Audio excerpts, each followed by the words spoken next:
Hey guys, welcome back to the channel. My name is Tosh Customs, and today we'll be looking at my custom Mezco Captain Cold.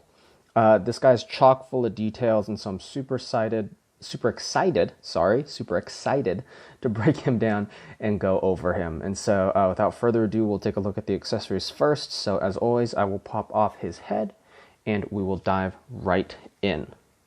So starting with the accessories, we will take a look at the hands first, because I feel like the hands are the most simple part of this guy. And so we are working with the Mezco Batman Supreme Knight hands. I have a full set of hands on him, minus the battering holding hands. So he doesn't have like the kind of squished up like pointer finger thumb ones to hold batarangs, but he's using every other one on this figure. So right now we have sort of that open under palm grasping hand that he can use to sort of like hold under the barrel of a gun. In terms of paintwork, I started by using parts from the Darkest Dawn Batman. And the reason why I was using the Darkest Dawn Batman is I used my original Darkest Dawn figure for a custom Batman already. And so I just had the gauntlets, boots, and hands, and various other accessories just kind of sitting around. And so because of that, I had the hands and the boots and the gauntlets, and so that's what we ended up using for the figure. So the boots and the gauntlets, as well as the hands, are from the Darkest Dawn figure. And so, since I had them, I decided to use them. So as you can see, that's the original lighter Darkest Dawn blue that's sitting inside the, I guess peg hole area. But everything got repainted black, and now we are using a much darker blue for the armor plating here. I'm gonna get the camera shake. I'm gonna get the camera to focus. There we go. That might come out a little clearer now. A little clearer, a little brighter. So this is the original blue. This is the new blue. As you can see, it's significantly darker than the other one. Looks almost black, and it is a mix of black and sapphire blue to get that paint color. And then for the quote unquote cloth part of the fingers, everything is black, so you can still see all that detail, but that's all in a nice glossy black now. Extra details, I have gunmetal on these little armor plated sections of the hand, so on the thumb as well as the four fingers, and then we have these like little bright blue icicle cores that are inside Captain Cold's knuckles. So I think that's really, really nice, and all the other hands are painted in a similar fashion. So here's one of the trigger hands from the figure, and once again, as you can see, that darker, deeper blue, the black in the cloth areas, with the gunmetal highlights and the light blue ice cores. So that covers our hands. So moving those out of the way, let's look at his heads before we get to the two types of cold guns he has. So the first head we are using is a pretty classic standard. Let me refocus. Pretty classic standard Batman Supreme Knight head to be done in a Captain Cold style. This is supposed to semi kind of mimic his original look, that being the light blue visor, and he normally wears a hood. But instead, we decided to go for a more Injustice looking route. And so he has this whole faceplate here. So I sculpted the goggles, and then the chin strap, and then this whole blue and gray section that runs around the back of the head. And so in terms of coloring, we have the gray here that goes from the, this whole back of the head section to the chin straps. This should all be like one piece. And then we have some more of that darker blue that is sitting around the lighter blue visor. And so we're getting three tones right there that are all complementing off of each other, and that will be seen throughout the rest of the figure as well. And then also right at the front there, you can see we just have a little bit of gunmetal on that front connector portion, and that just helps the detail stand out a little bit. I didn't want everything to be gray and blue. We already worked with gunmetal highlights. I'm working with some gunmetal highlights some more. And so that can just be some sort of metal clip piece that's holding the visors in place maybe. Some of you guys might be going, oh, he's using the Supreme Knight Batman head. This Batman head looks a little bit older. And it's like, yeah, the facial features are a little bit more creased. you could say a little bit older, maybe a little bit more cracked, but cold air is very dry air. And when you're exposed to that, your skin tends to weather a lot quicker. Just like if you're exposed to a lot of heat or a lot of sun, your skin tends to sort of age and wear a lot quicker as well. And so, since he's Captain Cold and he is, sort of exposed to a lot of these colder temperatures, I decided working with this Supreme Knight head would work a lot better. I did test a normal Bruce Wayne head because actually for the neck, I am using a Sovereign Knight neck for the, I guess you could say cowl, neck, whatever. I'm using a Sovereign Knight one, but the Sovereign Knight face was just too smooth. Just a little too pretty boy, really. And so this complements sort of the weather conditions and the, more of what a realistic face would look like when exposed to those cold temperatures over a lot of time. So there we go, we have that. And then obviously the hair is not that old Bruce Wayne white anymore. We've changed it to a undertone of black with 2 tones of leather brown dry brushed over it. So we're getting some nice brown hair right there. I was originally thinking about resculpting the hair, but the shorter hair kind of makes more sense. You wouldn't want it blowing too much in your face and stuff like that. So keeping it to a shorter buzz is pretty nice. So there we go. The second head we have is a gas mask head. This is taken from the Doc Knock figure, and this was actually originally a gift from a customer. I was saying I wanted a gas mask head, and so he sent me one, and then I spent like the next, I want to say 8 months or something like that. Maybe not 8, maybe like 6 months, but just a significant amount of time trying to put the head on a figure, and just none of them worked. And, it was a gift. He was just like, use it for whatever you want. I know you want a gas mask, you want to be able to play around with that. And so I eventually landed on using it for Captain Cold. And once again, sub-zero temperatures. And also, his cold gun is probably very chemical-based, is my guess, because that's the only way you can cool something that quickly. So, he's exposed to a lot of chemicals. He's also exposed to extreme cold weather conditions. And so having some kind of breathing apparatus does make sense. And so I did sculpt these two, sculpt the slits into the eyes to mimic the visor that's on the normal head. So he's still working with that more squinty-eyed visor. And I really like how that does sort of point to more of that Inuit Eskimo type design. And I don't know if Eskimo is offensive or not. I feel like I've heard it. I feel like I've heard people say it's offensive. I don't know. So if it is, I apologize. But you guys know, that's just sort of the theme. That's just sort of the design we're looking at, is definitely more ice-faring nomadic people, and trying to bring just some of those design elements into the piece. And so once again, working with those eye slits, those visors, those goggles to protect the vision a little bit more. As you can see for this face, though, it is not only just like the normal standard Doc Knock black. I cut off one of the breathing tubes because it looks, I like it being more asymmetrical. And then not only is there just some dry brushed white over it, but there is also a little bit of blue. And you can see that in the grill of the mouth and kind of coming up. There's just some dry brushed blue in there just to pass off some highlights onto the figure. So it's not just looking like a plain white skull, but actually hopefully more like there's just been some frost buildup around the front of the mask. So there we go. So having both heads out of the way, let's look at the meat of Captain Cold, which is his cold guns. So coming in here, we have the first cold gun, and this is actually the G.I. Joe Classified Series Destro Blaster, and it's been completely repainted. I was thinking about making like truly custom guns and chopping these up, but I pulled this out of my fodder box, and I was like, this is perfect.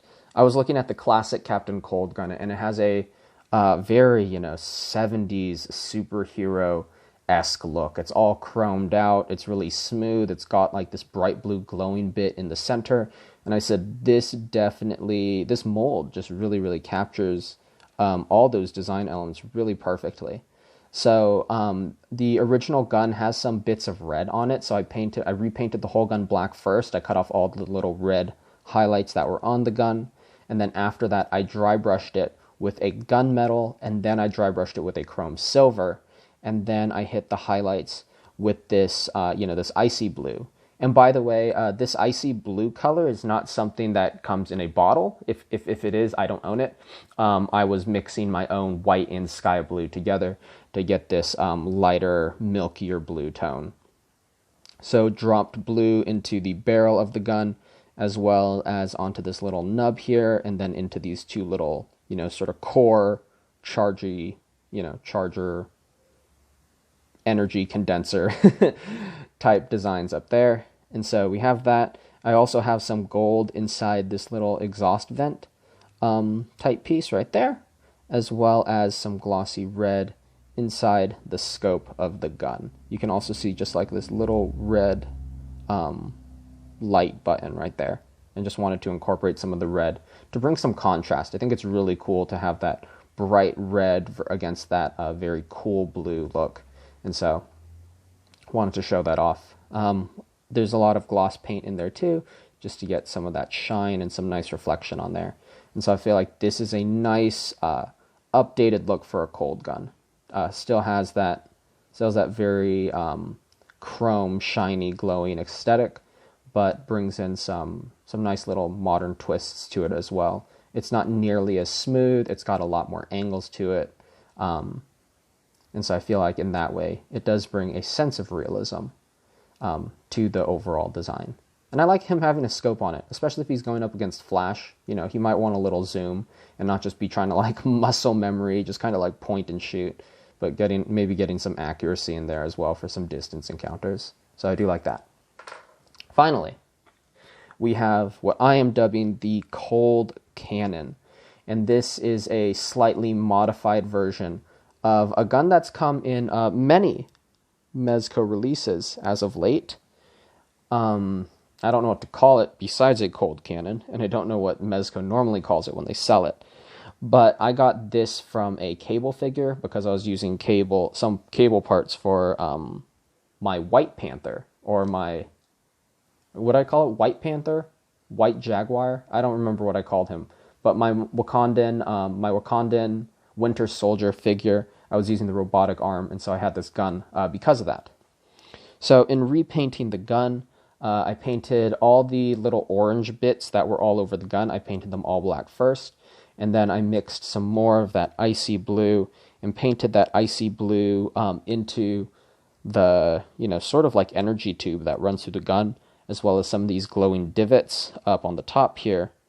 And then also for the center, as you guys can see, there's some, more of that icy blue with that nice shiny gloss. But I also painted a sort of icy energy effect coming out of the center right there. And so really just working to add some extra detail, especially since this is such a large area. It was like, it would be a shame if I just painted it a flat blue or a flat white. I wanted it to have a little bit more character than that. And so, even the posing might be able to get a little bit more creative since there's sort of like a blast effect or like an energy charge going on in there. And I really like that this gun has this sort of like spinning grenade cylinder. It's not very easy to spin, but I like that they are painted blue already, and so that really kind of played into the whole ice cannon look of the gun already. And then since this guy is this huge ice cannon, I figure it would be cooling down a significant portion of the air and anything around it. If he's blasting this and it's freezing a whole area very quickly, it's generating a significant temperature drop. And so because it's generating such a high temperature drop, I chose to paint some sort of like frosty icicle detail all over the gun. And so you can see we have that, sort of that light blue with that white dripping down over it. And so you get that all throughout the front of the gun here. As you guys can see, a lot of that sort of white icicle looking detail. And then coming to the back, obviously, all the energy is being expelled from the front here. And so the back, even though we're still getting some of that icy frost, it's not nearly as aggressive as the front. And so even thinking about that transition, we have a significantly larger amount of blue and white frosty detail up to the front. And then, by the time you come to the back of the gun, it's back to mostly just that dry brushed silver metal. So just trying to even take into account the realism and even some of the mechanisms that might be sitting inside Captain Cold's cold cannon. So I think this is super, super cool and really, really fun. So let's talk about the actual figure now. So bringing in the figure, I'm going to put on the classic Captain Cold head, and later we'll switch out for the gas mask head. Refocusing now, here we have the Captain Cold figure in all of his wonderful glory. And designing this guy honestly took some time. It was really hard to figure out sort of the balance between what is classic and what is modern. Also, I was taking into account who this figure is going to. The customer who commissioned me to work on this Captain Cold is the one who actually bought my Flash custom from a few months ago. And so knowing this, I knew that they were going to come in as a pair. And so thinking about the Flash figure before, I had all these yellow lines running through the Flash figure, some highlights, working with sort of that glowing suit effect from maybe the New 52 or the DC Animated or Injustice. And so knowing that I had sort of those vibes in the Flash figure, I wanted to make sure Captain Cold got a similar treatment where it's really bringing that, taking that classic look, modernizing it, and then also adding some glowing, really cool high contrast elements to the character. So starting with the figure body itself, the internals of this guy, we are using a standard Supreme Knight body. I already said that I'm using the Darkest Dawn for the boots, the gloves, and the hands, or the gauntlets in the hands, I should say. And that was just because of parts. So I ended up hopping on eBay and just buying the body of the classic Supreme Knight and using that. For the neck, I am using a Sovereign Knight neck, and so I had to pop out. Let me get the camera to focus again. Oop. There we go. I had to pop out the magnet that sits inside the Supreme Knight figure. Sorry for the camera shake. Had to switch it out for the Supreme Knight figure, and just ended up sculpting the Sovereign Knight neck onto that porthole that was left in there. And the reason why I ended up doing that is I didn't like how the Darkest Dawn cowl looks. It actually is a little bit bulkier on the sides and kind of squares out along the traps a little more. And so it wasn't nearly as nice to put a coat over. And that was a big thing, is that Captain Cold has to have his classic, blue coat, blue parka type look. And so since the neck wasn't working nearly as nicely for the coat, I didn't want to sand it down and destroy all the detail, especially if I could use it for a different figure at some point. So instead decided to opt for the Sovereign Knight version instead of the Supreme Knight neck. Talking about the jacket itself, this originally started, I bought this jacket probably a year ago at this point. And I was originally getting it for a red hood that I was designing. And it turns out that this jacket ended up being very, very big. And technically the jacket is still very, very big, even on the larger Supreme Knight body. It was big on Blade, and it was big on some of the other bodies that I have used and I'm looking at using for different Red Hood figures. And so when I put it on the Supreme Knight, I was surprised that it still fit large, and you can see the bottom of the coat goes way past the actual waist of the figure. But that works out because it gives that sort of longer, snow coat look for Captain Cold. And so it ended up working out for this character. And so thank goodness I was using this character at the time. It was originally a brown jacket, and so what I ended up doing is I ended up painting this really, really cool ombre. As you can see, the figure starts with a dark blue, and then it starts to fade up to a lighter blue and a white up at the top there. Let me get the camera to refocus. Sorry for all the camera shake. I really need to get a new stand. But anyways, it fades up from that dark blue to that light blue at the top there. And the reason why I did that was, first, it is a really cool ice effect. I've painted some other ice-related things before, and I've talked about how it mimics the look of an iceberg to have the deeper blues and then to sort of like have the deeper blue extend out to the lighter blues and to the frost. But on top of that, I wanted to play a very, very light homage to the classic Captain Cold look, which is a darker blue jacket, or even a sort of sky blue jacket with that white sort of snowflake collar that runs around the top part of his suit. And so in doing so, having the top of the coat, as you guys can see, the top part of the coat, and having sort of that like lighter blue and white run around the shoulders as well as the whole top area of the jacket, sort of plays into that more classic Captain Cold look. And so just trying to even mimic sort of the color balance and color scheme or color distribution on the coat itself. So, just something I was thinking about in designing the coat. Obviously, if you just look at it, you just go, oh, it goes from dark blue to light blue. But that's why I chose to do that. I could have made it all one color. I could have painted it all sky blue.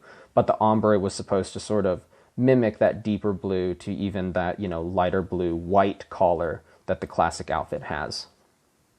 In terms of the rest of the body, if you look up here, you can see that there is a little bit of gray. Yeah, right in there.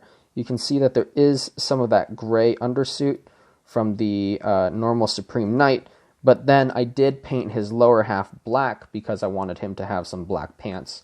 I was thinking about putting like actual pants on him and stuff, but then, in sort of going with all this glowing blue, I didn't want to lose all this rubberized detail here.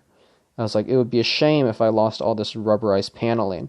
So this paneling here is painted in a black gray, while the normal parts of the suit are painted just straight black, and then we have these lighter sky blue glowing bits on both sides. Obviously, some are covered with these little ice tubes, but you can still see that I did paint them through all the way. And if I pull these out, you can see that it's still painted through. This is just covering it. In talking, what should we go? Where should we go next? Where do you guys think we should go next? We'll just work top down. Now that I've explained the structure and sort of some of the color design elements, let's start with the collar. Originally, we were thinking about going with a fur collar hood or a fur hood, and that just didn't end up working with how high this coat collar comes up. It's just not good for the hood. As you can see, it comes to like a very, very high collar. And so instead, I cut some fur. I have this toy lion that I've literally been using to do fur for years. It started with my Craven, and I used some fur on my Norse Red Hulk, my Asgardian Red Hulk figure, and I'm still using fur today to work on Captain Cold. And so I've had this lion for years, and I just cut little snips off of it when I need it. So in this case, we are using it for the collar here. So I took some super glue and some fabric glue. I sealed the edges in fabric glue so that no strings should really be coming off the figure anymore. And then I used super glue to glue it around the edge of the collar. And then I actually took my fabric scissors, because the fur was actually longer. Some of the fur was like extending past the shoulder here. So I took my fabric scissors and gave the whole collar a sort of little haircut. Trimmed and tried to layer all the hairs down as much as possible so that they all would sit at a pretty even length around the collar. So we have the fur there, and I think that does, and I think that does also play into, once again, more of that Inuit, Eskimo, once again, sort of nomadic people type look of this figure, and trying to pull some of those design elements. Me and the customer did think about turning it white, just like how Captain Cold does have white fur in his original costume, but this feels a little bit more real world. White fur, especially at this length, isn't really a thing that exists. Maybe in polar bears, but I don't even think polar bear hair is that long. And so having more of this tan fur is a little bit more realistic to something you might see on an actual coat. Since we're moving down, let's talk about this whole chest rig here. This is really just a cobbling together of a ton of parts that I've had sitting around and just trying to figure out what to do with them. And it turned out to be perfect for Captain Cold. So the customer did send me some reference photos of the Injustice figure, or not the Injustice figure, just the Captain Cold Injustice character model. And in that model, Captain Cold has this really cool whole chest rig. He has all these harnesses and stuff around the top. And so I wanted to mimic something close to that. You know, obviously I didn't want it to be a full copy, but definitely to get that sort of ice climber geared up look and adding some, you know, semi-military, semi-realistic elements to it. So these two grenade and pouch sections up on the chest here that run across diagonally into sort of this V angle, these are from a Titanfall figure. I don't remember which one, but it was the whole Titanfall series that came out when Titanfall 2 did. And so it was from those sort of like half statues from, I want to say it's Funko, maybe? If it's not Funko, maybe it's McFarlane. Not totally sure. But yeah, pulled these pouch sections off and repainted everything. And so for these grenades, you can see that there is a nice glossy coat over them. As I refocus the camera, you can see that there's a nice glossy coat over them, working once again with that deeper blue. And then we have some more of that icy blue highlights in that little glowing ring around the grenades. We also have some nice gunmetal along the bottoms of the grenades, as well as that edge. So that whole bottom edge has that nice metallic look. And then also some more gunmetal on the actual rings or the actual pins of the ice grenades themselves. These pouches are painted black and then dry brushed with a black gray. And as you can see, there is also some little frosty detailing that's sitting over these pouches here, and also just a little bit on the grenades. You can see some of those little white flecks. And I realize the light is sort of catching a lot of those, so it's just looking at like shine, but you know, even like right here, you can see that there's some frosty detailing on it. And in hand, obviously, you know, the camera, our eyes are better than any camera will ever be, probably. So, you know, this will come out a lot clearer, but there is frosty detail all over this whole rig right here. Coming to this ab plate that is sitting under this backpack strap and this belt, you can see some light blue glowing lines coming through. You can see them over here as well, some little nodes and whatnot. And this, you know, this ab plate is from a Overwatch figure. It's from the big Russian girl who has that sort of black hole cannon. I don't know what her name is off the top. I don't play Overwatch, but I did buy that figure because we were using some other parts from her for a commission, including her gun. Or at least I was thinking about it. I think I just ended up using some other little knickknacks on her. But anyways, I had this ab plate, so I took the figure apart, removed the ab plate, and stuck it onto the figure and painted and detailed it. And I added some gold wire lines running through here, as well as some gold into the belt. And the reason why is the classic Captain Cold has a bright yellow belt on him. And obviously for this look, a bright yellow belt really wouldn't fit. It wouldn't make sense. But I wanted to use gold to sort of pay some, you know, pay homage, you know, reference, you know, the brighter gold belt or the brighter yellow belt. So we do have that gold in the belt and also some gold running down the middle of the ab plate, just to kind of mimic the placement of where that bright yellow should be.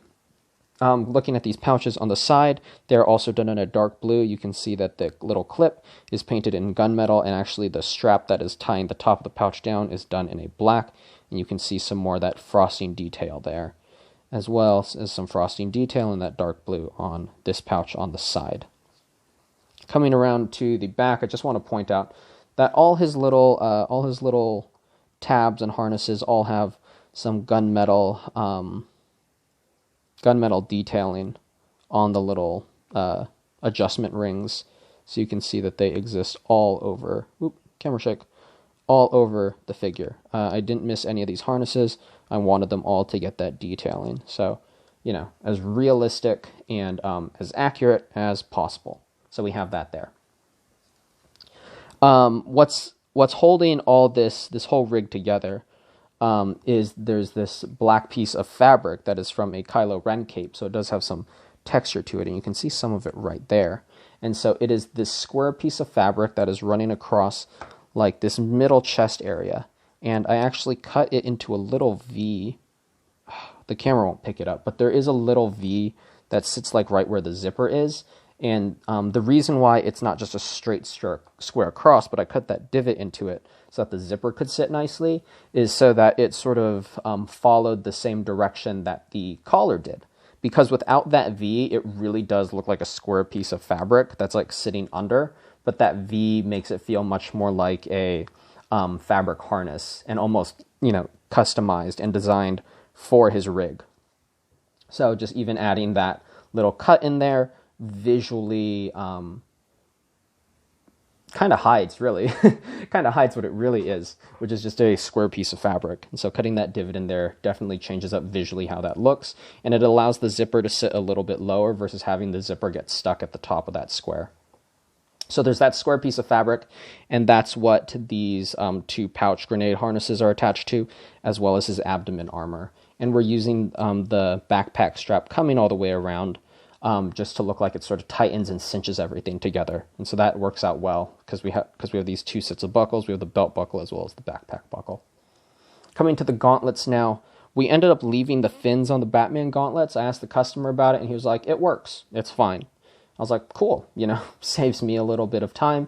And honestly, if he's in the snow, if he's hiking, once again, sort of working with that ice climber-esque look, it would be nice to be able to get a little bit of traction, especially if you fall. Just kind of chunk those into the ice there. So, there is some perceived functionality with leaving them there. I have some more frost detailing, and as you can see, we're also working with that dark blue armor, same paint that is on the hands there. One little detail, besides these little red buttons, once again, I liked some of that high contrast from the red when I did it on the scope of the gun. So we have it on the scope of the gun, and we also have it on the little buttons on the gauntlets. So that was kind of fun. But one thing I did do is if you look at the little ice cores in the knuckles, there's some white dots inside of them. And I did that on both hands. And these are specifically only for the fisted hands. So if I pull in a grasping hand and we compare the two, you'll see that the fisted hands actually have a whiter ice core than the grasping hands do. And the reason why is, I imagine if he fully clenches his fist, he starts charging these cores, or these cores kind of activate and power up, so that when he's going hand to hand, he's punching, and it's, maybe putting out a little bit of a cold blast. Because in his normal hands, they wouldn't be charged, the gloves wouldn't be activated. But then when he fully clenches his fist, they start charging up, to get ready to hit someone. So I added that little detail in, and so only the gloved hands have those white dots on them. Another cool thing about the gauntlets is that I did this wrap that sits inside the gauntlet, and it is on both sides. And when the arm is fully, or I guess when the arm isn't bent, and if you're just looking at it, you really don't see it. You don't see it too much. And then when you bend the arm, it shows a lot more. And so this was done for two reasons. One, when I sort of cut the coat, it turns out that when you bend the elbow, you start seeing some of that Supreme Knight. But then the reason why I decided to go with these wraps instead of just sort of trying to fix up the sleeve and just gluing the sleeve down, the reason why I went with the wrap is it makes a lot more sense. If you're sliding a gauntlet or you're putting a glove on, you'd want to somehow wrap and sort of cinch down your coat so that there is no sort of air coming through. You'd want to seal everything and tighten everything up as much as possible. And so having those wraps in there is an actual functional thing you could do and probably would do in layering, some sort of hard armor over your coat so that your coat doesn't move and you can put these on nicely. And so having that extra wrap detail that, kind of exposes itself during the bend is really, really nice. So that's a fun little detail I was able to add in as well. Coming down to the legs, we are using the, just standard knee pads and boots from the Supreme Knight. And I really, really like these boots for this guy. Not only for the paint job, but I like that he has all these little sort of gripping spikes on the boots. And that makes sense if he's working in an icy environment. For instance, in the Injustice games, we see him like spray a ramp of ice and he slides around it. And that's sort of part of his moveset. And I like the idea that he can slide, but at the same time, if he really, really stomps his foot, he'll, sort of crack the ice, give himself a little bit of a nice, harder place to stand on. He'll be able to still have traction while maybe some of his opponents, you know, like the Flash, might lose a little bit of their grip on the ice. So I like having those spikes there. I think it's very fitting for the character overall. As you'll see here, I did do some little gold dots, and I didn't make them nearly as bright as the ones on the chest. I faded these down a little bit by dry brushing some gray over them.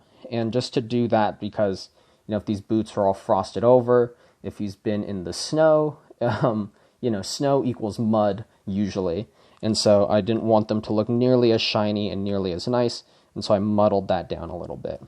And once again, a lot of frosty detailing on this guy. And if you look, you'll see some gloss in there too. All the frost has just some sort of gloss just dabbled over it, all throughout the figure. And so you can actually kind of see where, you know, some of this front paneling blue is much more of a matte look. And then when some of the, you know, some of this ice gets into the light, you'll see that it shines a lot brighter. If you're looking like right here, it shines a lot brighter than sort of the matte armor around it. That's because there is some gloss on it. So just like light or ice would catch some of the light and make it sparkle, I added the you know, little gloss bits all around the armor, all around the boots and stuff, just to sort of catch that light a little more. So even right here, you can see some of that frost. I get it into the light. You get a lot higher of a shine off of it because of that gloss coat. What else have we not touched on yet? I think that's most of the figure. The only other fun little thing I really have to show off for you guys is we come around to the back and we get to take a look at his backpack. And this backpack was from originally the Black Skull Death Brigade Mezco figure. And so they had this skull, this little black and green skull logo on the back. And I said, well, he's not a Black Skull, Captain Cold's not a Black Skull Death Brigade character, so we can't have that. So I repainted over it with black, and then I painted in this nice, like, little cartoon CC for Captain Cold on the back there. And I did my best to, you know, kind of give the C's this little angular look, you know, a little bit cartoony in some ways. Once again, trying to harken back to sort of that 60s, 70s cartoon design and trying to get that lettering to sort of characterize like that, as well as I painted these little tiny blue icicles on it as well. So you get to really, really appreciate his Captain Cold logo maybe on the back. So I think that's, once again, a fun little detail. And as I've mentioned a couple times throughout the whole design and breakdown of this figure, trying to capture that cartoon look while still giving him a much more modern spin. And so really trying to balance his different design elements to best complement each other. So I'm going to grab his trigger finger, wrong one. He has two trigger fingers on this guy, but I find that one tends to work better than the other. So I like this more tighter closed trigger finger where it's just sort of that like little finger versus this wider one. And I mean, both work for the guns, but I prefer this one. I just think it looks better. So first we will have the classic Captain Cold head with more of that classic ice gun. And so here we go. Here we have him, folks, all posed up just like so. Maybe he's all like, yes, I've frozen the Flash Museum once more. You know, as he stands there, looking all cool, looking all cold. Yeah, super, super cool figure right here. I really, really like his design. This guy came together really well, and I'm very, very proud of the final result. I think he captures the Captain Cold design and brings together a lot of fun elements. So now that you've seen him in his more classic getup, let's get the Cold Cannon out. Let's pop this head off. It's got some grip on it. Let's pop this. Oop, camera shake. Apologies. Let's pop the head off. Let's get the Cold Cannon into frame here. And we'll have him sort of posing up like he's going to go blasting. I'll also switch out his left hand, so maybe it looks like he's bracing himself a little bit against the power of his Cold Cannon, his newly built Cold Cannon. And then what I like to do with this gas mask head is I'll plug it in, just like so, and then I take the little tube and I just pass it into the top of the backpack. I just think that's the best storage for the tube. Obviously, you know, it's not my toy or anything. He can store it however he wants, but I think that's just the best way to hide it. And so now you can see Captain Cold's got his big cold cannon out. He's ready to go blasting now in all its little frosted glory. So that's pretty cool. Right now, fun little thing, right now the backpack does have just a foam block in it, and that foam block is just helping the pack hold its shape. But if I pull this out, I can take his classic cold gun, stick it inside, and I just have to tilt the barrel out the top. And then I can store the classic gun in there as well. And it really is not too much of an eyesore. And it hides mostly behind the figure when you're staring at it straight on. So, there we go. Without further ado, thank you all for checking out my review and my little breakdown of my Captain Cold figure. This guy was just so fun to design. Honestly, quite a challenge to bring all these parts together, especially on a Batman body. I actually didn't want to use any of the Batman guns that the Supreme Knight figure comes with. You know, I didn't want to use the grappling gun or his sonic cannon or his disruptor cannon as accessories because I felt like it would just look too much like a repainted Batman. So I went out of my way to find as many non-Batman parts to incorporate onto this guy so that he felt as unique and different as possible, even though we are using a Batman-based body. And so transforming this character, designing this character, bringing together those classic and more modern elements, and working, you know, with making nods to, you know, sort of those tribal, nomadic ice-living peoples, as well as some more modern-looking ice climber designs. It was super fun, super fun. I love a good challenge, and I love to stretch myself and find creative solutions to design these characters. And so thank you all for watching. This should be my first review coming out in 2022. And so that's super exciting. And so welcome everyone to the new year. I hope it is, for those who have maybe had a good year in 2021, I hope it is just as good a year. And for all of us who have struggled with the pandemic and other things going on in our own personal lives, I hope 2022 brings some new change as well. And I hope that we together can continue to design pretty sick figures. So thank you all for watching, and I will catch you all next time. Take care.